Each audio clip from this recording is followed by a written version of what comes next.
Karibu sana Brian Bay. You look very handsome today morning. I don't know what you've been doing to yourself. Usijui utatupatia siri ama hiyo ni siri yako peke yako, unataka kung'ara peke yako, but you look so handsome today, and they can attest to that because they're seeing you as well. Lotion ya versions za Biblia. Aish, you can do that. Hawezi fanya hivyo. But we are excited to have you in the studio kabisa, and we are happy. And we know that from this conversation, it's going to come out something great and something good. Just to ask you to start off with some little teaser, because I don't want this room to feel hot on you. I don't want the room to feel hot. So just tell us this morning, what is the song that you listened to this morning and why? Or you didn't listen to any song? A song is something that lightens up the day, as you also want us to lighten up the room. And the song that I actually listened to almost 3 songs. The first one was I'm a Soldier. Okay. I wish I had a good voice. I could have given you a hymn of what I listened to. But I'm a soldier in the battlefield. When Jesus calls my name, I will answer a million times. That was the first song I listened to. The other song was Shukrani. Okay. Just giving thanks to God. We are awake, we are alive, we are healthy, we are strong. All our body parts are functioning as we expect them to. We don't take that for granted. Yeah.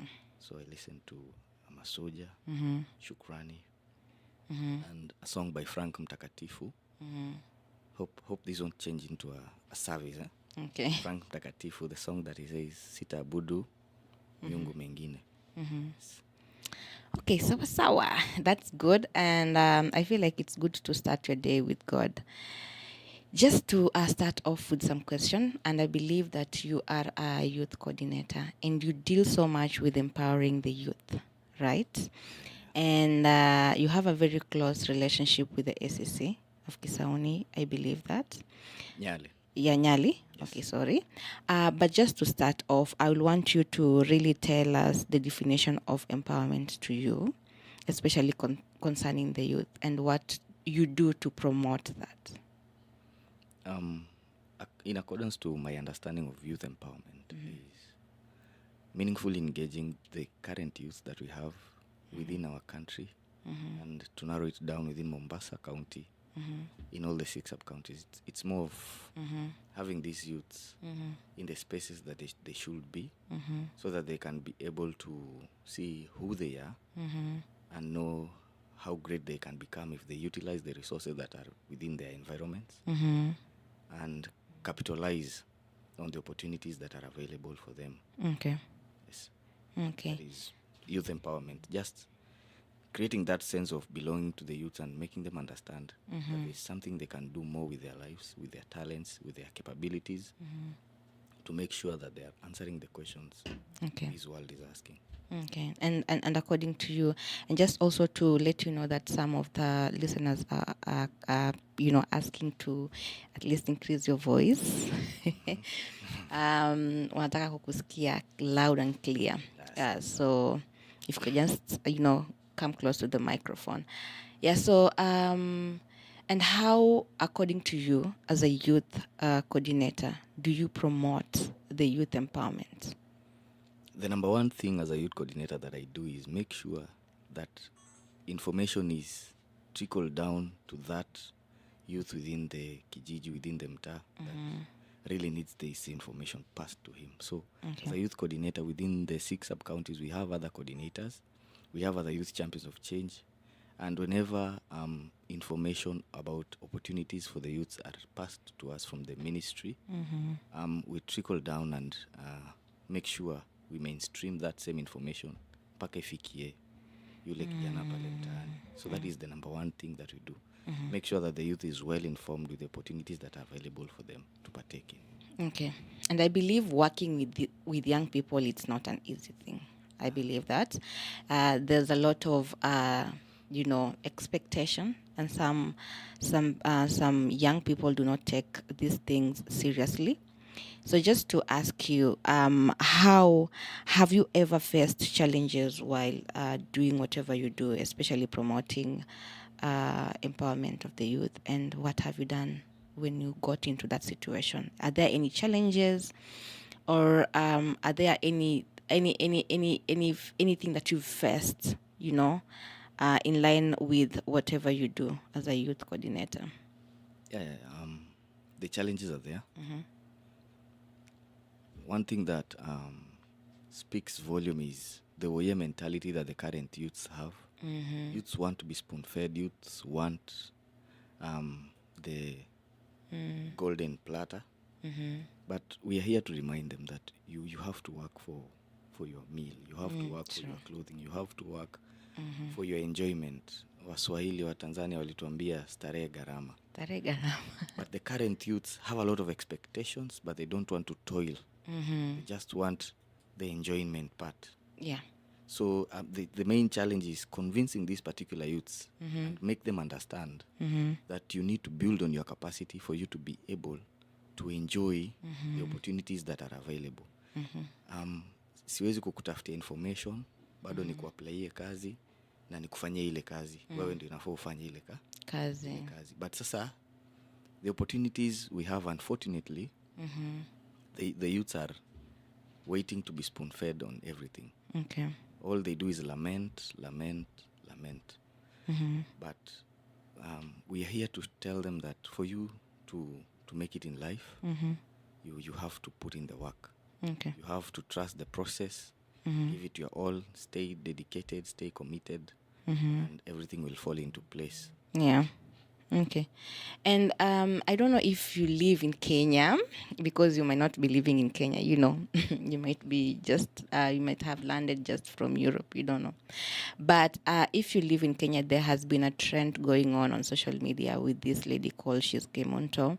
And there were so many confession of young people, intentionally infecting other people with HIV, right? And looking at you and how best you work on that area of, facilitating and teaching young people on HIV prevention, right? Right.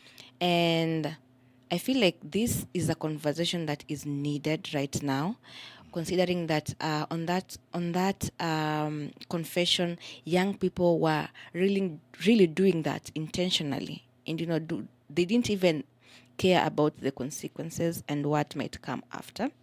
And some of them were not infected, but they were not careful of how they carry themselves, to say per se. And they were confessing that for them it's just God and whatever happens. So as a person who really advocate and who really champion on HIV prevention, what do you think is the reason as to why there is so much ignorance when it comes to youth and HIV prevention? Wow. First, did you see that confession? Yes, I saw the trend. Yeah. But it's not a shock to me. Okay. It's not a shock to me that these things are happening. And the pain that I have is seeing the moral decay that we have in our current generation. Seeing babies, taking care of babies as mothers. Yes. Seeing young people who don't know how to bring up a child, actually bringing up a child. I happen to be a facilitator on matters to do with sexual reproductive health and rights, talking of early pregnancies and unwanted pregnancies, newly infection. And during these sessions, one thing we also talk about is intergenerational sex, transactional sex, multiple sexual partners, and correct and consistent use of condom. Now, when you're giving these sessions, we want the youths out there to have an understanding of the repercussions that they are to face when they engage in these kind of immoralities. Yes. Without having an understanding of what next. The repercussion. What happens if I engage in this particular act. Now, for one, like whatever Kemunto was trying to say, one, maybe she was misused. Maybe she was a victim to someone, and she decided, with the rage that I have inside me, with this heart that I have, let me now retaliate and now take this to another level. That is why she did whatever she did. Yes. But to the many girls outside there listening to me out right now, I would say abstaining from sex does not deny you of the fun and the enjoyment life has to offer. True.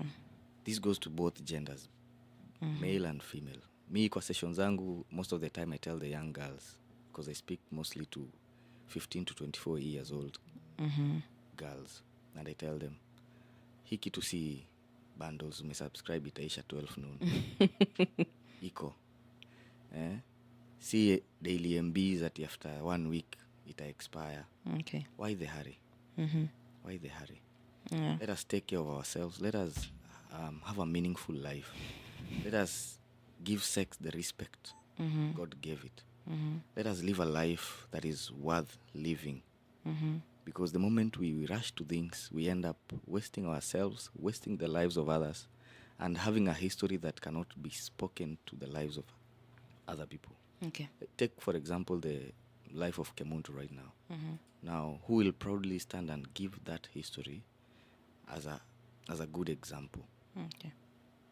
Because currently we are the ones writing the history that will be read in the years to come right now. Okay. So whatever I'm getting from your answer is, and I think you have mentioned that most of these young people, from the question that I asked, what might be the reason as to why they're doing that. So one of the answer that I've gotten from your whatever you are saying is that most of them, it was mainly for revenge. Yes. Yeah. And they're doing that intentionally because they were hurted. And I feel like this really connects a lot with mental health. Because once you get to know that you have this infection, if you do not take the right precaution and having someone to talk to you, having someone to direct you on what to do, then it leads to having depression and all that, and you end up wanting to make others feel the same way you feel. And so do you think during this time, once someone gets to understand or to know that they are infected with HIV, mental health becomes an issue as well? Yes, it does. You see, once your mental health is perturbed or disturbed, you're not in the right position to make a corrective or informed decision. And that is why I will say Kemunto's decision was not well informed. It was ill informed, because she just wanted to do it out of the rage and the anger that was in her. But if she was mentally stable, the right thing for her to do was to look for a counselor, or look for someone she trusts, so that she can experience what we call disclosure. So that after disclosure, after laying out all this heart that is in you and speaking it out to a specific individual who understands you, who tries to feel what you felt, though no one can feel what you feel because you're the one who experienced the pain. But once you experience disclosure, it's more of like you're building on your mental stability. You're giving yourselves the chance to be able to make the right decision at a calm point of view. So to the young girl, God forbid, to anyone else who might go through or who might become a victim of such a case, my number one advice will look for someone you can talk to, open up, experience disclosure, then look for better ways to enhance your life. Yeah.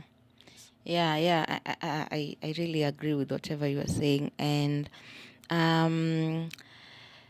just to also correct out there is that it's so many people who had the confession on his Instagram, and he shared whatever people were confessing with us.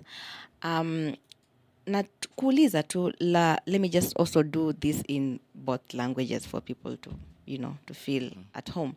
Kuuliza tu, you feel like as a person mwenye anafanya hizi mambo za facilitation na ku train young people kwa mambo ya HIV, unadhani ni mambo gani ambayo inafanya mpaka young people feel stigmatized?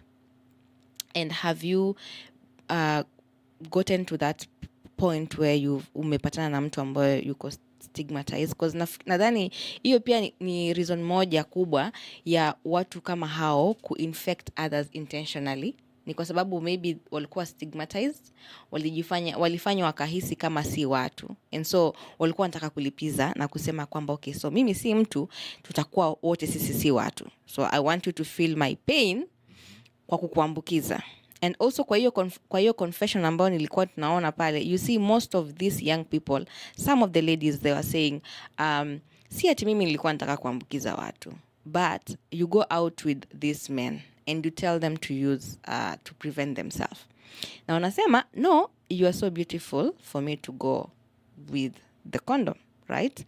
Na wanasema so akisema hivyo mimi nani kukataa, twende nalo, right? So anajitoa makosa kwamba mimi sina makosa, nilishamwambia lakini mwenyewe akakataa.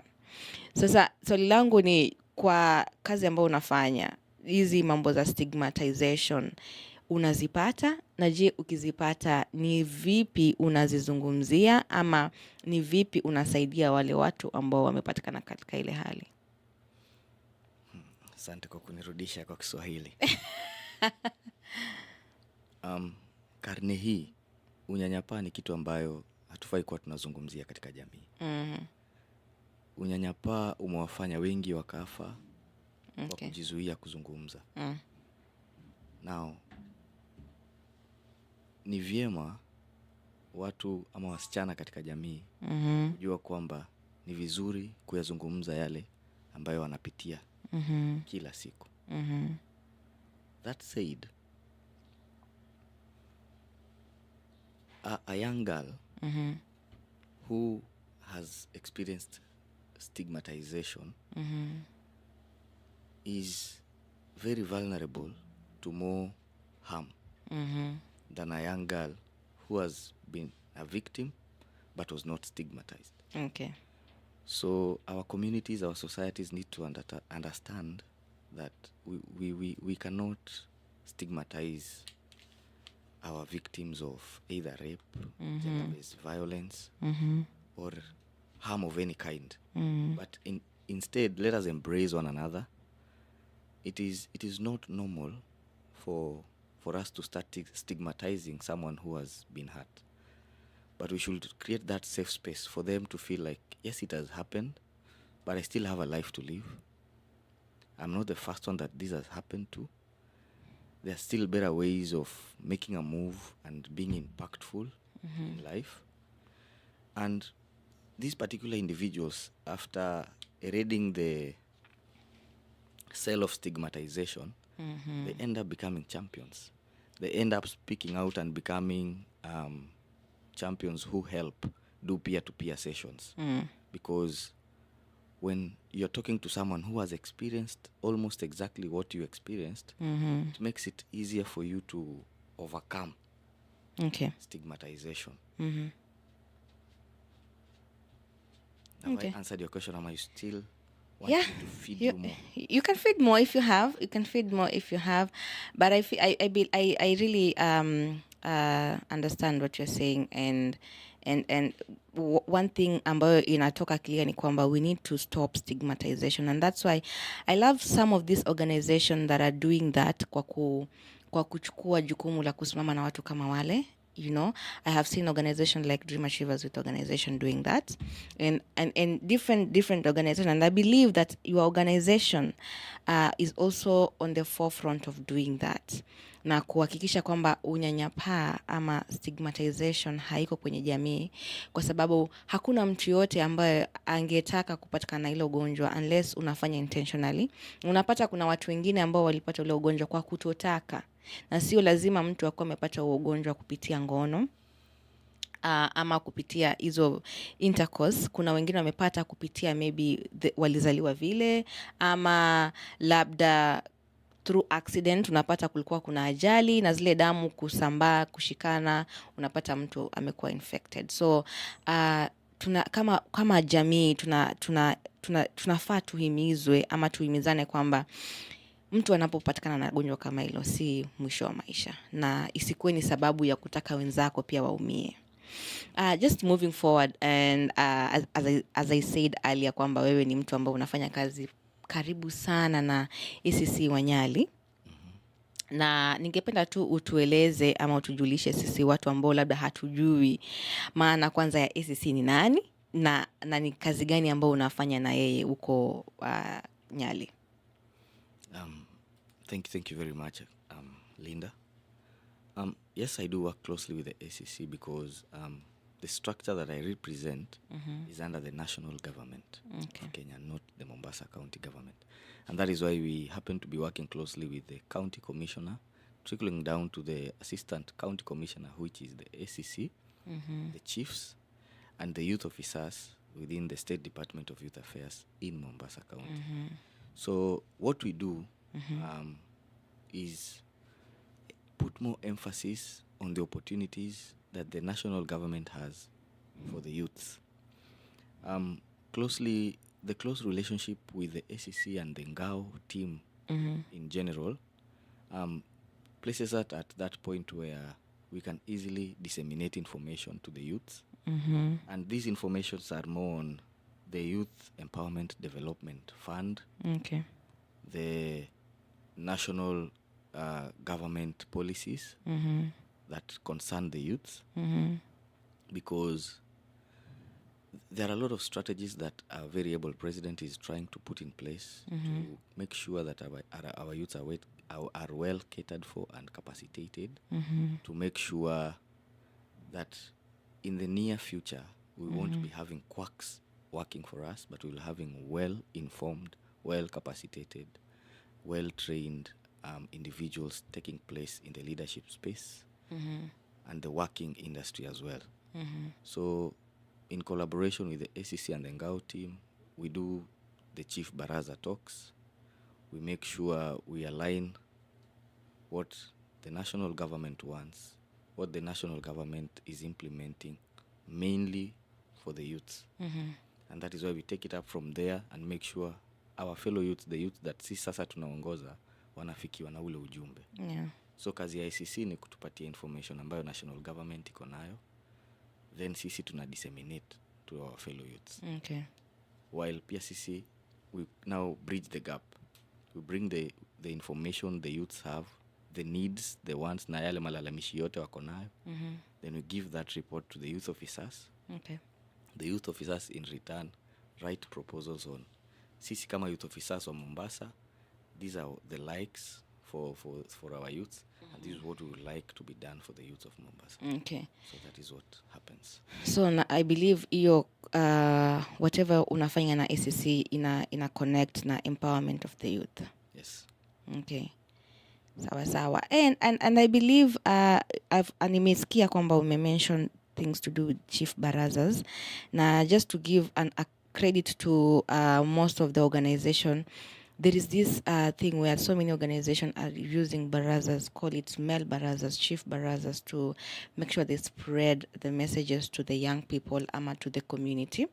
And I believe, just to ask you, you'll correct me, is that these chief barazas are not just for the wazees and finishing up there, because this is a complaint that most of the young people, have, that we sit on the chief barazas and all these barazas, but then the information is not trickled down to them, or they are not part of the conversation. Right? And sometimes they do send people like you as their representative, but the message is not taken down to them, or whatever is given to them is not taken to them. So these chiefs and this prominent person sitting on the table are the one benefiting. And how do you make sure that doesn't happen on your watch? These are the norms we are trying to change. We are moving out of the days when mikutano ilikuwa ni ya wazee peke yake. We need to understand that the youths are also meaningfully engaged. The youths are also called upon to actively participate on matters within their communities or the societies. So whenever we have the chief barazas, that is why we are put in place. We have this structure of Mombasa Youth Champions of Change in place to make sure that these youths are also engaged fully and make sure that whatever is done for the youths is for the youths, because say we have the slogan, if nothing for us if not Okay. with us. So within the chief barazas, the youths are welcomed. Okay. The youths are called upon to actively participate, because when you're doing youth advocacy, we want youths to be involved. We want Yes. youths to be on the dinner table. And there is a platform where I was speaking, and I said, we don't necessarily want to be on the dinner table. We don't want to be placed as tick boxes. Yes. That we engaged these youth, they came. Sisi ni kusign participants kuonyesha tulikuwa. We also want to be heard. We are raising voices and making the necessary noise that needs to be listened to, adhered to, and our proposals to be implemented as our desires. Yes, because I think that is the most important thing. Kwa sababu at the end of the day, if you're doing things for someone, they need to be on the forefront and be the people who are benefiting for that out of that thing. So sawa, just to read on the comments that people are sending in, and we can see on our Facebook, Wendy Saru saying tune in 100%. Safe Jira anasema tuko ndani, asante sana mkubwa. And Enos Opio anasema great conversation. And Wendy Saru is also saying powerful conversation. Thank you for tuning in. And I also have some good messages on our inbox. Kuna mmoja anasema hapa, anasema na tune in kutoka Likoni. Na ninafuatilia show vizuri and napata maelezo mazuri kutoka kwa Bwana B. Yeah, thank you sana. Kuna mmoja anasema mimi naitwa this name. Okay. Anasema mimi naitwa Amnida. Okay, sawa. Amnida anasema nasikiza na fuatilia show kwa karibu, maelekezo mazuri, good conversation, and we are happy to have you on the show. Thank you for tuning in. You can as well reach us on our number 0790204487, 0790204487 to give us your opinion and also to call and give your contribution on the matters that we are talking about. And just to let you know whatever is going on today, as a radio station, we have good things planned for you. We are giving you good information on what is trending and what is going on. And yesterday we had some good things going on in the ground. Tukiwa tuko kule Mtwapa, sehemu zinaitwa Kedongo, Majaoni. Tulikuwa tunapanda miti, na sisi kama team ya Dio Radio tulikuwa tuko pale kwenye ground kuhakikisha kwamba yale yanayosemwa si kusemwa tu, lakini pia tunafanya kwa vitendo, na tuliwaletea vitu vizuri ambazo tuko nazo kwenye habari zetu. Tune into our news to get the information on what happened down at Kadengo, Majaoni. There was so much good things going on. I sijui kama nimekosea, lakini I know that is the right name, Kadengo, Majaoni.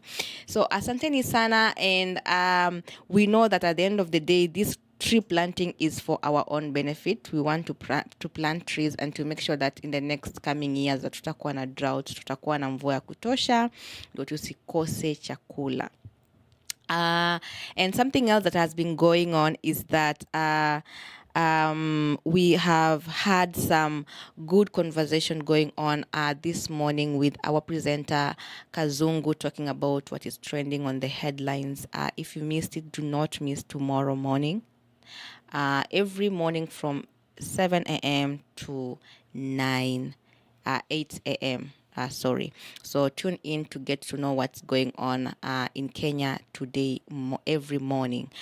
Thank you sana Bwana B, and just to continue, I'll also want you to take us through some few things according not according but in line with your work, just to take us through what impact do you see yourself achieving.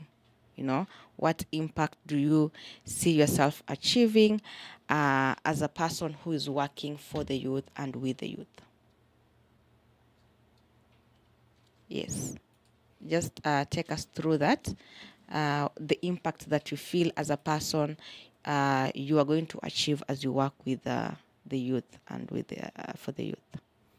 Number one, we want a youth that are well skilled. I as a person, I'm looking forward to youths that are employable.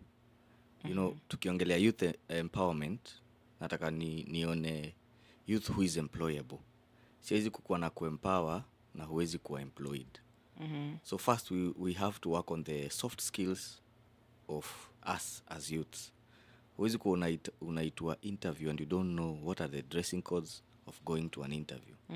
Huwezi kuwa unaitiwa kazi and you don't know how to pitch yourself.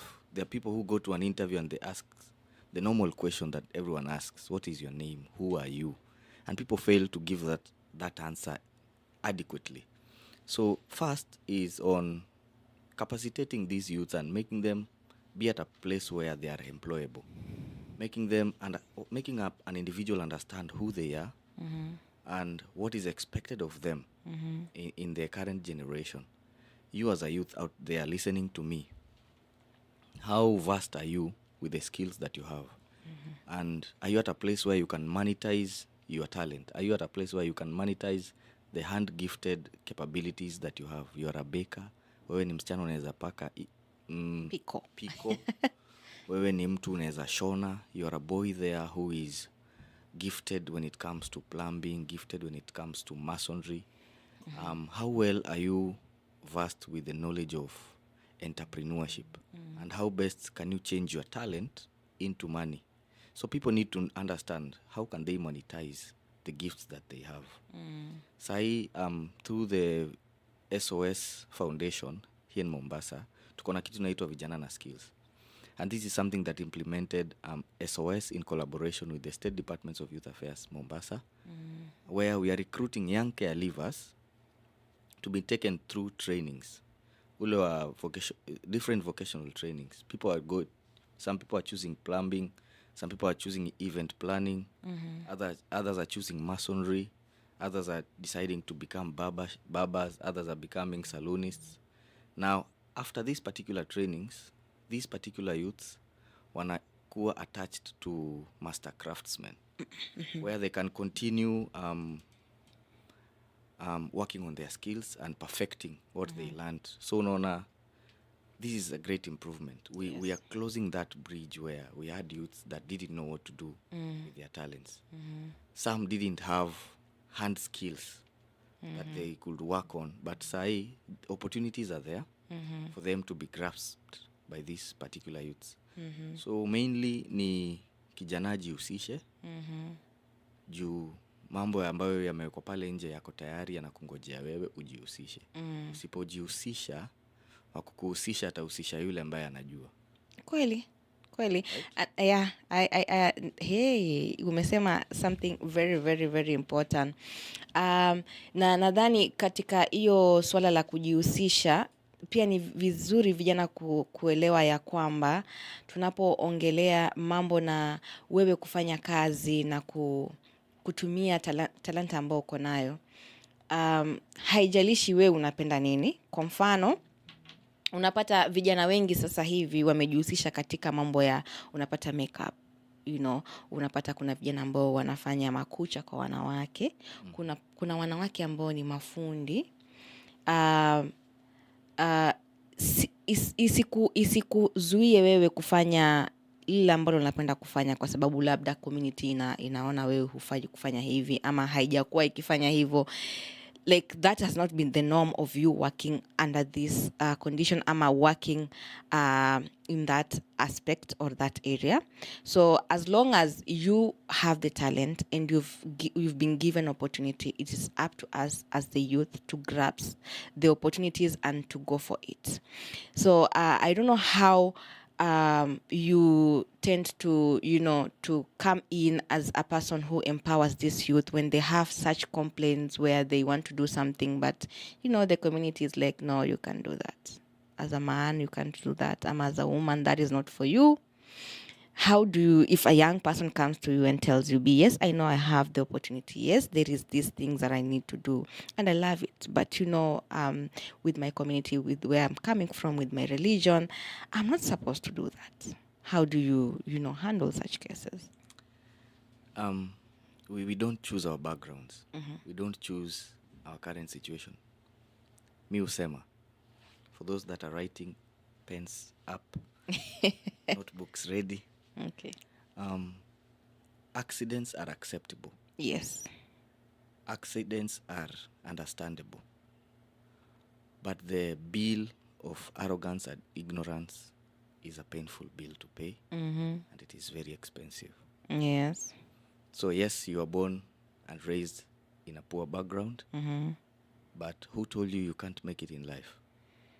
Yes, you failed in your exams. These are what I call accidents now. Yeah. You failed in your exams. You were born in a poor background.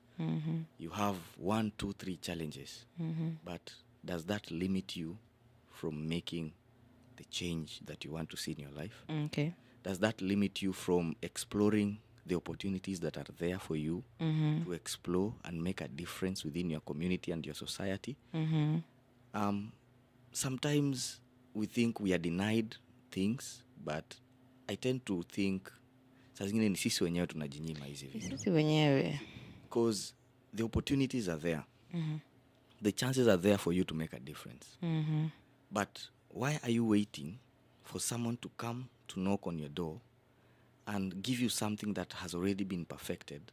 Yet God has instilled in you the mandate to work on something and perfect that particular thing and become the author of whatever God has gifted you.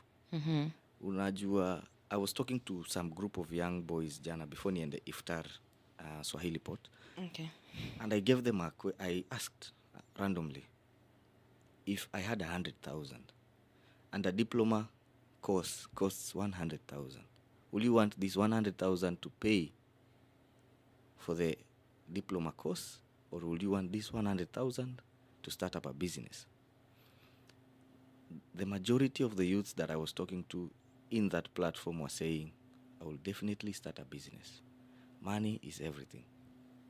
And they had the right to say that. And they were all okay to say it because watu wanaona, if it all works, the business will grow from 100,000 business to 1 million. To 1 million. But yes. I gave them this question. Let's say everyone succeeds. The one who went for the diploma course excels. Alienda akapita mtihani, akaandikwa kazi, akasucceed in life. Huyo 100,000 pia business, alifungua biashara, ikakuwa successful, akaanzisha biashara zingine na akakuwa a billionaire. If you want to elect a president, who will be elected? Okay. Because huyu wa biashara hana makaratasi. Huyu alienda akasoma, eventually akakuja akasucceed pia na akona the papers. So the main information ama the main message was, work on your papers first before you get the papers.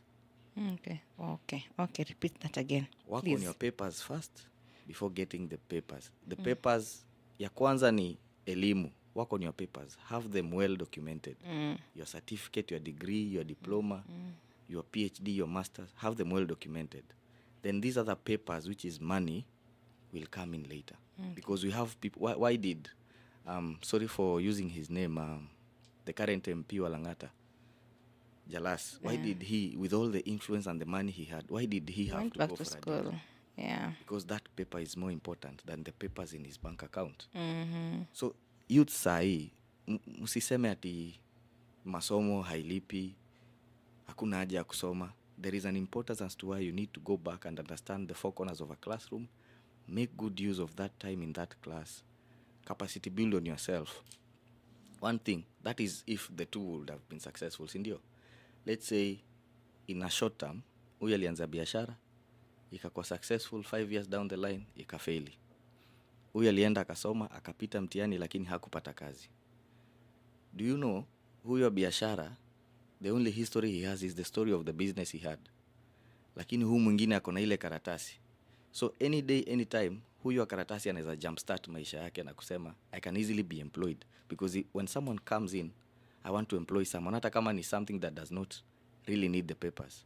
But the CV of this individual speaks and says, this guy went to school. This guy knows 1, 2, 3.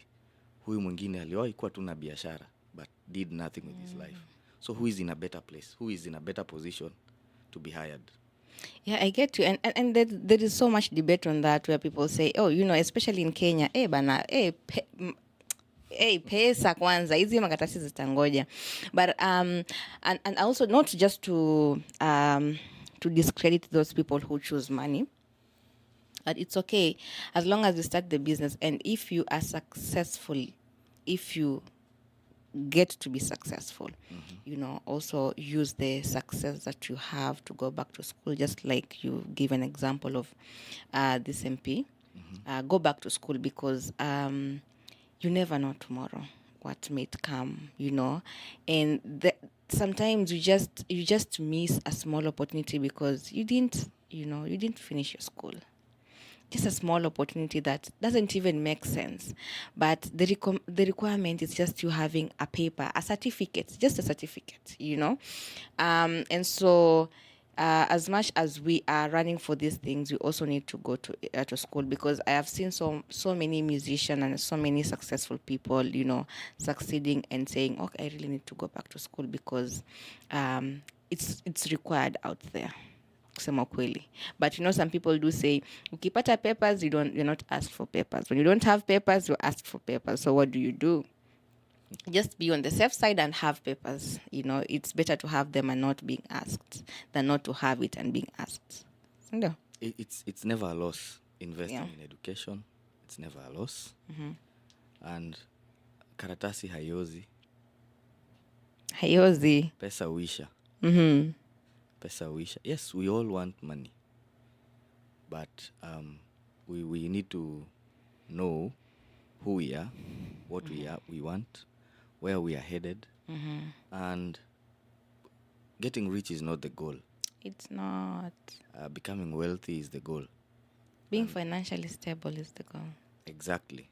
And for that financial stability, you need to have shock absorbers within your environment. And having papers, having these qualifications are shock absorbers to when something happens to you, when something happens to your employment, when something happens to your business. When you're having your papers right, you can easily bounce back to the industry and make it in life, rather than someone who made it in life, had a lot of money, but one wrong investment and you're down the drain. Yeah. One wrong investment and you're far much gone. Yeah. We've seen sportsmen, big footballers, they had a lot of money, but since they never saw the value of education, where are they? Yeah, so education is key. That's what I'm getting from whatever you're saying. And so just to read on the comment section, I just want to read on the comment section and see what people are saying. On our YouTube side, we have our person here, anajiita Sylvester Odhiambo, anasema maongezi moja matata. Sawa. Anasema tune in 110%. Shukran. Samoita Masi, sorry for misspelling your name, Masi. Anasema well said. Thank you for tuning in, and we are not taking you for granted. And also on our Facebook side, tuko na Mishi Abedi anasema tuko ndani. This is a great conversation. Thank you, Mishi, so much. And then we also have Waidera Julie anasema such an impactful conversation, very insightful indeed. I know when I bring a guest, there is some good things coming out. And then we have Balozi Busy saying, great talk from powerful people, learning a lot from the shows. Asanteni sana. Let me see what we have on our WhatsApp. Someone saying, anasema anaitwa Hafsa Hamisi anasema hapa from anasema Hafsa Hamisi from Likoni, show iko hot, iko juu, very live. Vijana wanajituma sana siku hizi, hawachagui kazi kama awali. Keep empowering masses. Thank you. We also have someone else saying here, hajatuma jina lakini anasema Mimi mwenyewe ni kijana lakini mimi nafanya kazi ya urembo na sijuti. Sawa sana. Continue with that spirit and I know you're going to make it in life. So thank you for tuning in. Just to also go back to the conversation and ask our guests that wewe kama B, sasa wewe kama Mr. B, Mr. Brian B, ni nini hiyo ambayo ungetaka community at large, you know, the community at, like when you sit down and think about it, it comes in your mind where you say, I wish the community helped in this way. I wish the community wangechangia kiasi hichi kwa mambo ambayo unayafanya. So I just want you to have a call in the community or anybody around, you know, around youth, and that is, let me just say, the whole community, right? Ni nini ambao ungetaka wafanye ama ungetamani wawe wanachangia katika masuala haya, empowering of the youth and whatever you do as a whole? Mimi kama B naweza anza na kusema hivi. Yale majanga ambayo yanatukumba sasa hivi hayajatengwa na sisi ama hayajaundwa na sisi wakati huu. Yalianza hapo jadi tukiwa bado tungali wadogo. Yeah. Na ya maana ama ya msingi ni wazazi wa karne hii ni wajifunze kufanya malezi mema. Sawa. Okay. Maadili mema ndio ambayo yatatusaidia sisi kuwa na miundo msingi ya kuelimisha vijana na kuwakuza watoto wetu wawe ni watu ambao wanajitambua kabisa, wanajielewa na wana maono makuu juu ya maisha yao. Bila maadili mema ndani ya wale ambao wanakuwa nyuma yetu na sisi ambao tayari tushakuwa, basi tunakoelekea ni pabaya. Okay. Samaki mkunje angali mbichi. Because right now, dealing with the youths that are already grown-ups, dealing with the youths that have already tested and enjoyed the influence money has on their lives is difficult. People are so used to comfort zones that they don't want to move. They don't want to toil. Okay.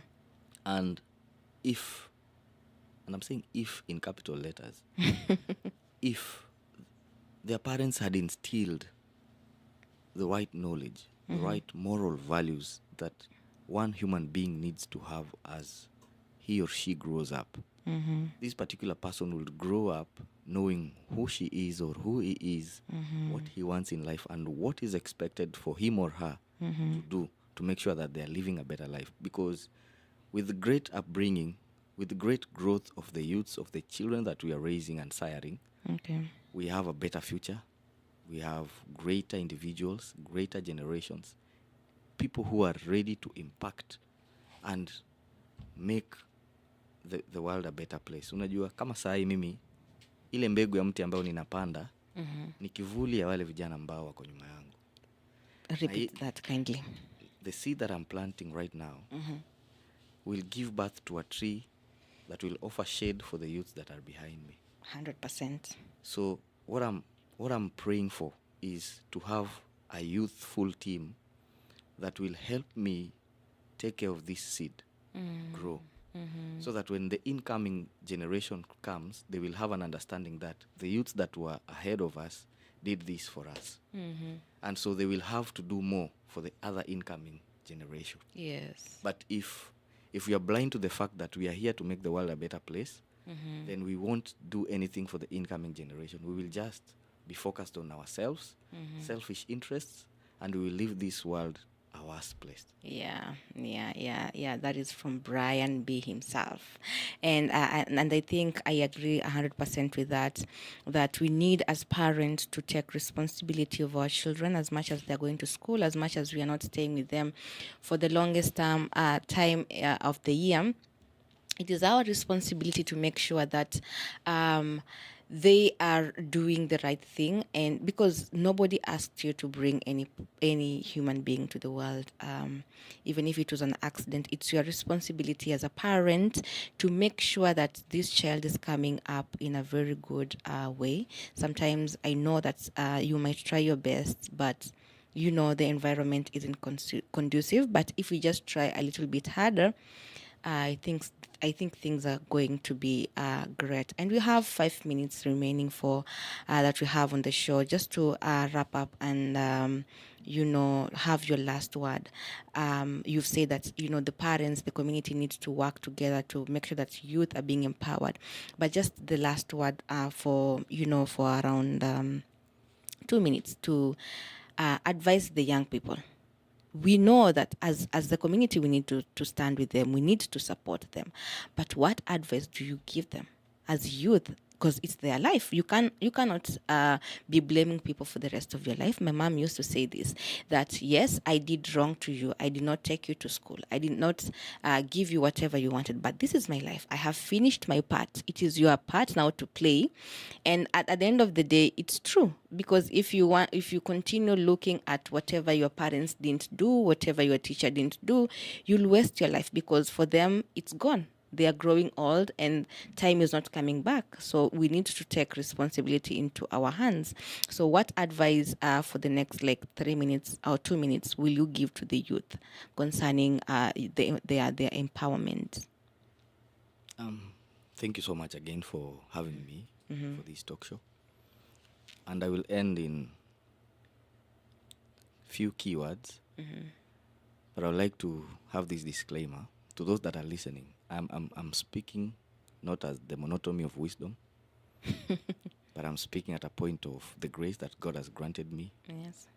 to be able to be impactful to the lives of those that have lended me their ears and hearts to understand the depth of why we are giving ourselves wholeheartedly to the community Yes. to make a change. And I will start by saying this. Education is an inoculation against ignorance.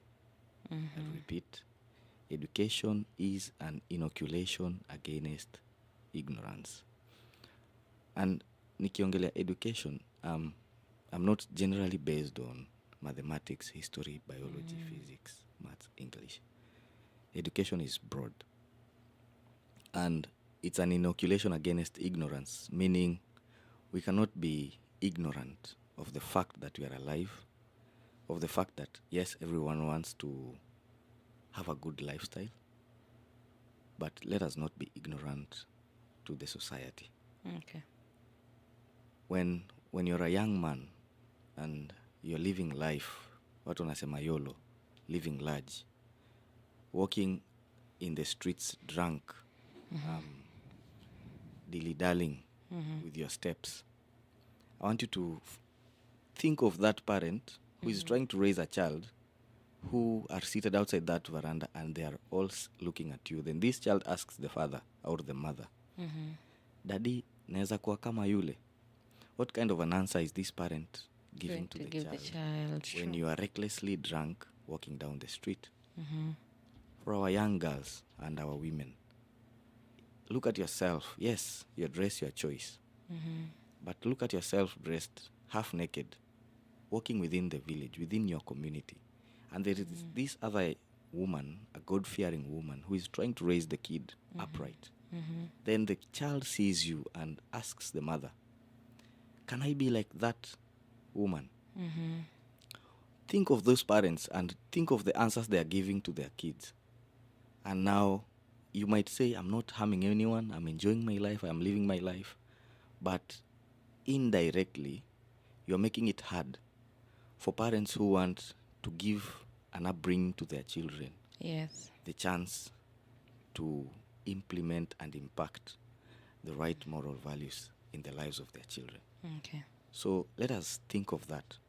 Let us not be ignorant to the fact that whatever we do, whatever we say, whatever our actions are, there are people watching and there are people asking questions. So vindicate yourself. Guilticize yourself and ask yourselves on a daily basis. Is what I'm saying right? Is what I'm doing okay? Is how I'm acting okay? Okay. Once you vindicate yourself and ask yourself these questions, you will find yourself at a point of making correct decisions and living a better life and making it easier for the people around you to also coexist. Okay. Sawa sawa. That is the final word from our guest, Mr. Brian B. And I just also want to end by saying this. If you think education is expensive, try being stupid. If you think education is expensive, try being stupid. The same way people, you do not feel the pain of being dead. You don't feel the pain of being stupid. Other people around you are the one who are pained by your stupidity. So, asanteni sana for tuning in, and I love this conversation. If you want the guest to come back again, kindly let me know on the comment section on our inbox, and we will be bringing him back again. But for the meantime, thank you for tuning in, and I hope that I will be seeing you next time, same place, new face, new conversation. Asanteni sana. Until next time. Melanin Queen.